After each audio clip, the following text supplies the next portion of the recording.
organic, unpredictable, unknown, lovely, beautiful, a sense of fulfillment. This is part of the pleasures of life and not the chores of life.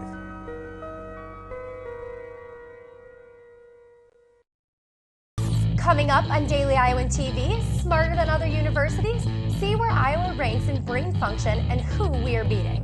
And see how one senator is pushing for employment equality. And in sports, everything you need to know from a wild weekend in Hawkeye athletics. Daily Iowan TV starts now. I'm Tom Brokaw. For more than 100 years now, the University of Iowa community has been waking up to the Daily Iowan. Today, it's the largest newsroom in eastern Iowa.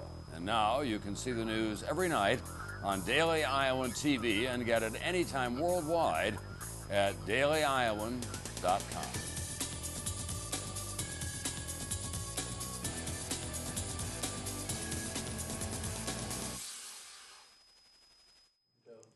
Good evening and welcome everyone. I'm Ticknor. And I'm Kelsey, Cunniff. It's been 50 years, but the country still mourns over the death of President John F. Kennedy and his assassination. To honor the former president, anniversary specials were put on throughout the day on Friday. Dallas, Texas, rang bells throughout the city, followed by a moment of silence in remembrance of the president's death. Major network TLC filmed a documentary on the amount of letters sent to Jackie Kennedy. The documentary was called Letters to Jackie and showed how Americans stood by her loss and supported the JFK family. The loss of JFK still impacts Americans and stays in America's heart. A company that creates brain game software, formerly known as Lumosity, claims to have collected the world's largest data set of cognitive performance. They've recently released a study that used data from more than 3 million people to rank the 100 smartest cities. Iowa City ranked 4th place on that scale, with Ames coming in at 5th place. Dr. Fred Wolinski wasn't surprised to find that most of the top cities were college cities. There are higher levels of cognitive performance in basically college towns, if you will, because of the higher educational attainment levels in those areas. Dr. Wolinski suggested to play brain games and encourages reading in order to improve cognitive performance. The hard work of farmers is usually paid off during the harvest season, but last year, farmers had to check off and pay $37 million total to government agencies that promote farming in America. But some of the farmers disagreed with the checkoff system because they are not sure it will benefit family farmers or agricultural business. Since only 10% of Iowans working in the farming business today, the government hopes that this kind of promotion will boost in local farming in America. The 4 largest checkoff areas are soy, pork, beef, and corn farmers. The UI International Program hosted their International Education Week on November 11th through the 15th. They hosted a workshop on how to pronounce Chinese names and greetings. The first workshop of this kind was held last spring. The workshop is aimed at teaching people how to pronounce unique Chinese tones. We wanted to learn how to say the Chinese name correctly so that the international students from China will feel welcome and respected. Senator Harkin came to Prairie Lights in Iowa City over the weekend to discuss the Employment Non-Discrimination Act. The act would allow employees to be free of discrimination based on sexual orientation or gender identification. Senator Harkin wanted to congratulate all who have been supporting the bill. He believes the bill will pass if it's brought to the House floor. Harkins urged to fight and persuade John Boehner to bring up the bill to benefit many of the members of the LGBT community, and especially ones that are coming out in college. Marriage equality is one of the issues that are important to the LGBT community, but discrimination in the workplace is even more of a priority for people who aren't seeking marriage at this time, like people in my age group. Harkins believes the ENDA marks another historic step in the long march to full equality for all Americans. Coming up later, we explain how the elimination of trans fat food is affecting students at the University of Iowa. And in sports, the latest scores from this afternoon's action on the hardwood. But first, let's take a look at the 6-day forecast. Mary? Hey guys, we've had a beautiful weekend, but it looks like those nice temps won't be lasting too much longer. Tomorrow morning will start off at 41 degrees. The afternoon will rise to 46 degrees and it will cool down in the night at 36 degrees. As we look into the rest of the week, Tuesday will be nice with a high of 55 degrees, but with a 20% chance of rain. Wednesday and Thursday will be partly cloudy and in the upper 40s. Friday, expect some rain showers with a 40% chance of rain and a high of only 43 degrees. To round off the week, Saturday will be quite cool at 36 degrees. Well, that's all I have for you tonight. Kelsey and Megan, it's back to you. Thanks, Mary. Now let's talk about fat, trans fat. The FDA recently announced that the American food industry has to start removing artificial trans fat from their food products. So what does that mean for the University of Iowa? Well, let's take a look. Hey guys, the trans fat the FDA is declaring unsafe is man-made.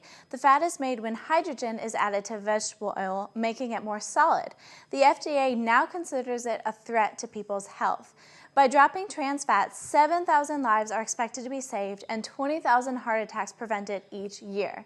Most often, you can find trans fat in food like pizza, frozen pizza, microwave popcorn, chips, basically all the things college students love.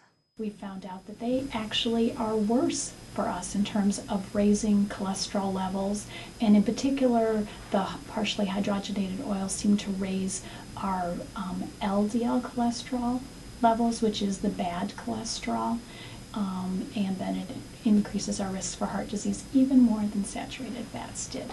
The director of university dining, Jill Irvin, told me that the UI sells already made products containing trans fat and will continue to buy them. However, the dining halls do not use trans fat to prepare recipes. She said, "We are always trying to eliminate items with trans fat, but some customer favorites contain them.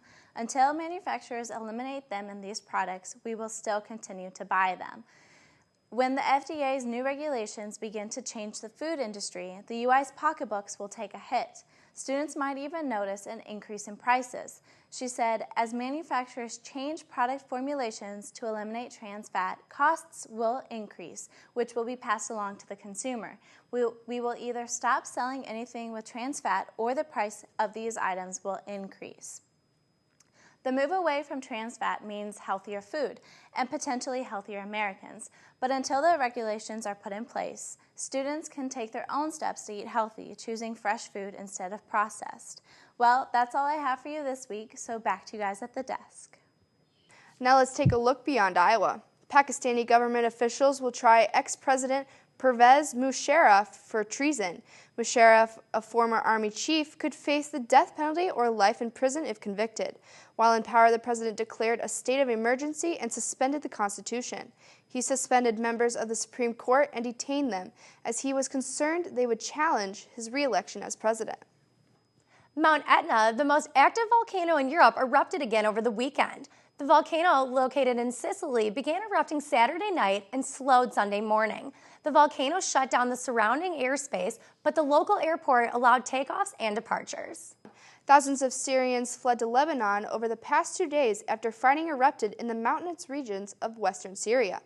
Since heavy fighting began on Friday, 10,000 Syrians fled into the Lebanese town Arsal, using wedding halls and shacks as safe houses. The United Nations Refugee Agency is distributing food to the Syrians. A lot of great action in Hawkeye sports over the weekend, Megan. That's right, Kelsey. Hoops, soccer, wrestling, and volleyball all in action. So for more of everything black and gold, let's toss it over to Danny Payne. Danny? Hello and welcome back to the Daily Iowan TV Sports Studio. No pigskin this weekend, but a number of other black and gold sports making noise during our programming break, starting with the men's hoops team looking to erase the memory of a near slip-up against Nebraska-Omaha just under a week ago. The perfect medicine for Fran McCaffrey's bunch, a date with the University of Maryland Eastern Shore, who won a total of 2 games all of 2012. Our own Whitney Blakemore was courtside for all the action and brings extended highlights. Whitney? Hawks vs. Hawks Thursday night at Carver Hawkeye Arena with Fran McCaffrey and his 2-0 Hawkeyes taking on the Hawks of Maryland Eastern Shore. Just 1 minute into play, Hawks starting strong when Mike Cassell passes to Devin Marble in the far corner for the first three-pointer of the game. Marble and Cassell going full force offensively early on as Aaron White tosses to Cassell, who sinks this one only 3 minutes in. Marble ready to play on the defensive side of things as well, forcing the turnover and converting for the layup. Just one play later, Cassell back with the ball for another shot behind the arc, putting the Hawks up 15-7 with a whopping 16 minutes left in first half play. But they didn't stop there as White gets the steal.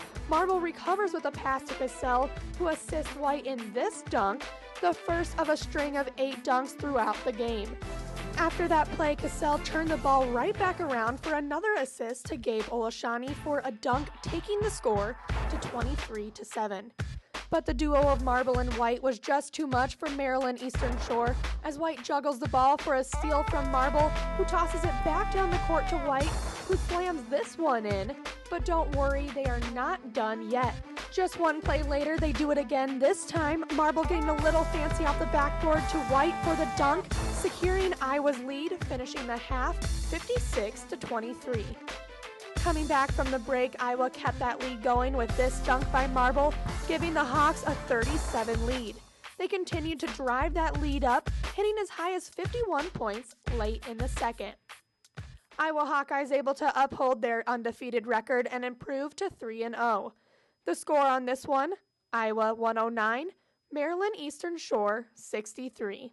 Whitney Blakemore, Daily Iowan TV Sports. Obviously, positive feelings surrounding the team's third victory of the season.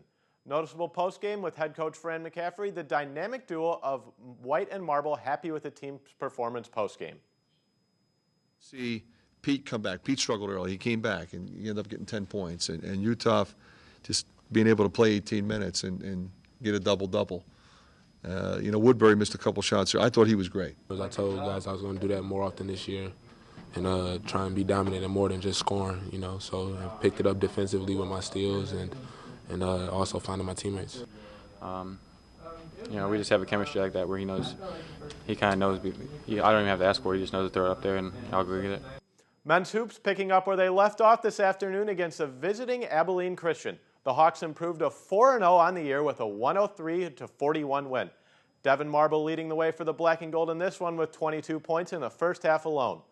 Women's hoops also remain unbeaten after the thumping of the Seawolves of Stony Brook, 78-40 this afternoon. Freshman Allie Disterhoff with arguably her most impressive game of the year so far, chipping in 17 points on 6 of 8 shooting for Bluter's bunch in the victory. Before we get you out of here, some other quick notes from the weekend. The Iowa women bowing out of their first ever NCAA tournament appearance on Friday afternoon.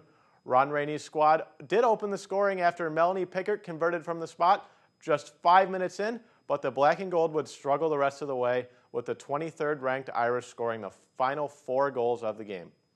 Better luck for the Iowa wrestling team, who swept 10 weights in the elite division and added a pair of titles in the freshman division. Bobby Telford leading the way for the Hawkeyes at the Luther Invitational with 5 falls. Obviously, a whole lot more coming up tomorrow, including one of the Volleyhawks school record, with our Monday evening whip-around crew back in the field to recap another crazy weekend in Hawkeye athletics. But for now, Megan, Kelsey, back to you guys at the desk right after this.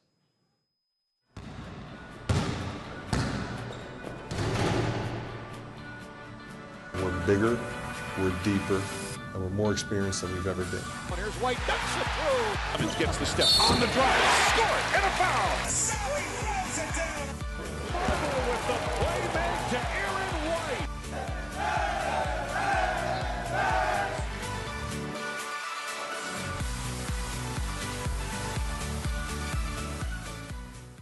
Only with Daily Iowan TV can you get a sneak peek into tomorrow's pages of the Daily Iowan. Read the profile story of a UI police officer. And get the latest updates on the Brown trial. That's your latest edition of Daily Iowan TV. Be sure to check us out at the same time tomorrow or anytime online at dailyiowan.com. Thanks for watching and have a great night.